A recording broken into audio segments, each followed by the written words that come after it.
I'm Ruth Crilly and these are my beauty and vlogging secrets. Beauty bag must-haves, for me, it kind of concentrates on beautiful skin. So I always have my Max Factor Creme Puff blush in there. I think the shade is called Nude Mauve and it's a really gorgeous neutral, just for adding a bit of healthy glow to the skin. A really gorgeous kind of velvety finish foundation, but something that looks quite natural. Always a concealer, something very heavy duty because I don't get much sleep at the moment. And then currently, mascara-wise, I'm using L'Oreal False Lash Sculpt, which has got a funny little triangular brush, but I love it. Ultimate dry shampoo tip. Firstly, choose one that doesn't have any white residue. That was so subtle. And I think a good way to use it actually is to spray it in last thing at night if you want to really build a bit of volume very naturally. Let it sit overnight and then in the morning brush that out and then reapply just to refresh, and you'll get a really nice, especially if you've had a blow dry and you want to extend the life of the blow dry, you'll just get a really nice sort of lift at the roots without anything looking too dry or chalky. Yeah, so putting it in before you go to bed, if that doesn't sound too weird. Skincare regime has actually simplified a lot since having a baby, and now I have less time, but I always, I was about to say always, but it'd be a lie. I mostly do a proper cleanse with something like an oil or a balm, using a flannel to take that off. If I don't have time, it's very rarely that I don't have time because I'm a real stickler for cleansing properly. But then I might use something like a micellar water or whatever's beside the bed, but mostly it's a balm cleanser and really making sure that I take that off. And then usually a serum and a moisturiser. I don't often use a toner, probably a couple of times a week, something nice and acidic just to get a bit of exfoliation going. And then every kind of few days, maybe a lovely facial oil before I go to bed. But because of what I do, I'm always trying new stuff. So my routine isn't set in stone, it's always chopping and changing.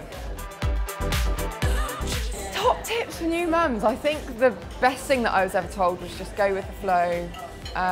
Don't read too much on the internet because there are so many different opinions out there and your opinion is always going to be the best one. So get a little bit of information but don't overload your system with it.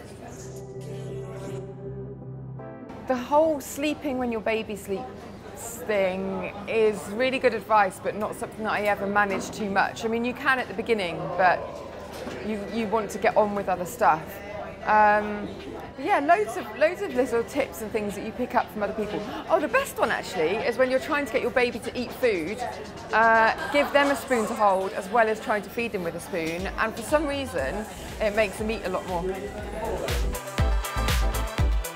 Oh God, there's so many things, but I suppose the fact that I'm in control of everything creatively, because I am a bit of a control freak and it's like I'm my own boss, but also that it's so instant, so you can film something and it can be out there immediately and it's just so reactive to things. So, you know, you don't have to wait 3 months for something to come out or, you know, a week for someone else to edit it and tell you whether what you're saying is right or wrong. You can just literally do it and put it out there, and I really like that about it.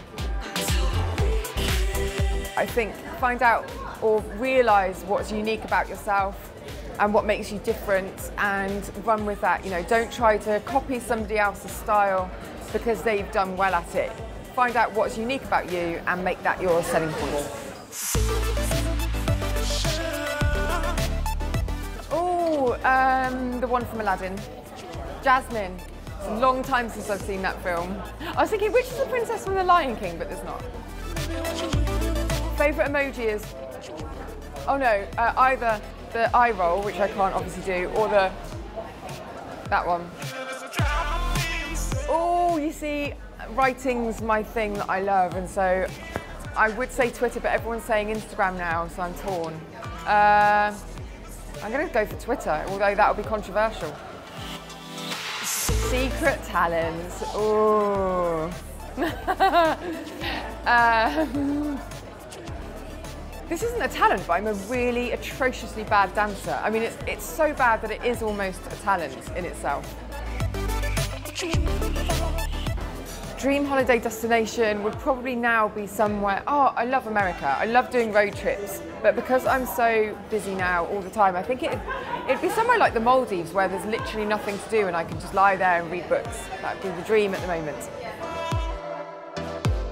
What did I want to be? Oh, it's probably like a ballerina or something. Oh no, I wanted my own newspaper. And I used to sit there typing it up, and I used to sell copies to people in our road, and they all had typos in and I could never get them looking the same. But yeah, I wanted my own newspaper. So those are my beauty and vlogging secrets. Thanks for watching, and make sure you hit subscribe below.